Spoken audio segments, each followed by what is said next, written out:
Terus kamu bilang, ih Allah nggak adil, ini juga belum selesai. Kok Allah udah ngasih aku lagi ujian? Assalamualaikum semuanya. Pasti kita semua pernah mendengar kata-kata seperti ini.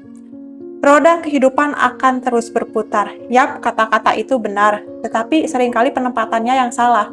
Kita berharap kehidupan kita akan berubah karena ya roda kehidupan terus berputar. Namun, gini ibaratnya, kita bawa sepeda, kayu sepeda kita, tapi kalau bannya bocor, bisa nggak sampai ke tujuan? Atau kalau nggak kita kayu, bisa nggak sampai ke tujuan? Enggak kan? Pasti enggak. Nah, bagaimana caranya kita bisa merubah hidup kita? Yang ada di mindset kita terlebih dahulu, yang pasti berusaha. Apakah itu salah? Tidak juga sih, itu benar berusaha. Cuman berusaha tanpa adanya niat dalam hati untuk berubah, itu sama aja bohong. Contoh, kamu kerja nih, tiba-tiba kamu gajian. Tiap gajian, karena untuk mengapresiasi diri kamu, ngasih reward diri kamu, ya kamu pergi shopping ke mall gitu loh. Nongkrong-nongkrong di cafe gitu loh. Terus beli barang-barang FOMO yang sebenarnya itu nggak diperluin dalam hidup kamu. Terus kamu lupa untuk menyisihkan uang kamu. Gimana ceritanya kehidupan kamu itu akan berubah?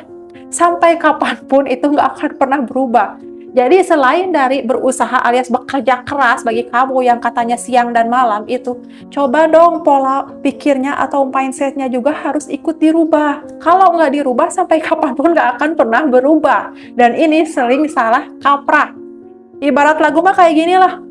Walaupun hidup 1000 tahun, kalau tak sembahyang apa gunanya? Nah, kamu hidup 1000 tahun, kalau misalnya kamu tidak merubah pola pikir kamu terlebih dahulu, selain dari berusaha bekerja keras siang dan malam, bagaimana kehidupan kamu akan berubah?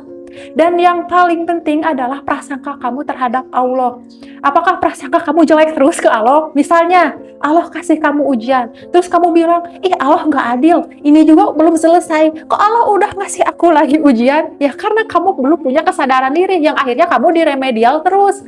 Kalau dalam ujian sekolah, nilai kamu 60 ke bawah, 50 ke bawah, belum 70 ke atas, ya kamu pasti diremedial terus kan, sampai minimal lah kamu dapat nilai 70 gitu lah, nilai tuntasnya. Tapi misalnya di bawah itu pasti kamu diremedial terus.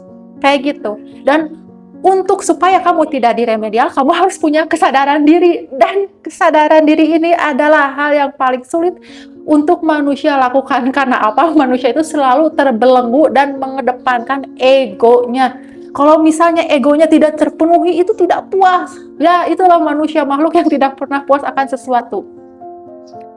Yuk, coba dari sekarang mulai latih egonya untuk diturunkan. Apa-apa jangan serba dibesarkan. Punya rezeki segini, segitu, syukuri. Terus jangan mengeluh. Karena mengeluh tidak akan pernah merubah hidupmu. Kamu mengeluh, nangis seharian, merasa Tuhan tidak adil. Padahal kesalahan terbesar dalam hidupmu adalah rasa malasmu sendiri atau misal egomu sendiri. Bukan datang dari Tuhan terus kok. Kalau kamu berpikir kayak, ih penuh banget ujiannya, ya tentulah namanya kehidupan di dunia ini diciptakan hanya untuk ujian. Dan misalnya gini, oh aku udah berusaha merubah segalanya nih, rodanya udah aku kayu, tapi kok nggak sampai-sampai? Ya mungkin rodanya itu, bannya itu bocor, atau misalnya rantainya putus, kayak gitu, perbaiki. Siapa tahu kan misalnya niat hati kamu itu kurang lurus atau kurang tulus. Kamu masih menolak segala sesuatu yang emang kamu lakuin itu salah. Denial lah kalau bahasa sekarangnya, anak-anak udah zaman sekarang kayak gitu. Jadi untuk roda itu berputar biar kamu ada di atas, pertama kamu harus merubah dulu pola pikir kamu.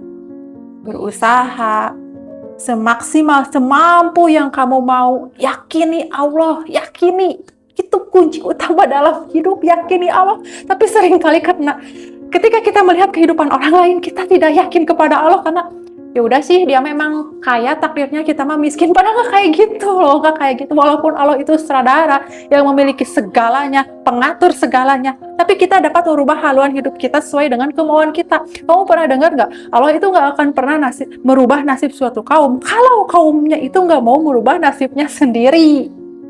Paham kan sampai situ? Jadi kata-kata roda kehidupan akan terus berputar betul. Kalau kamu lahir dari keluarga miskin, kamu tidak salah. Yang salah adalah kalau kamu mati dalam keadaan masih miskin karena tidak pernah merubah hidup kamu yang diawali dengan pola pikir.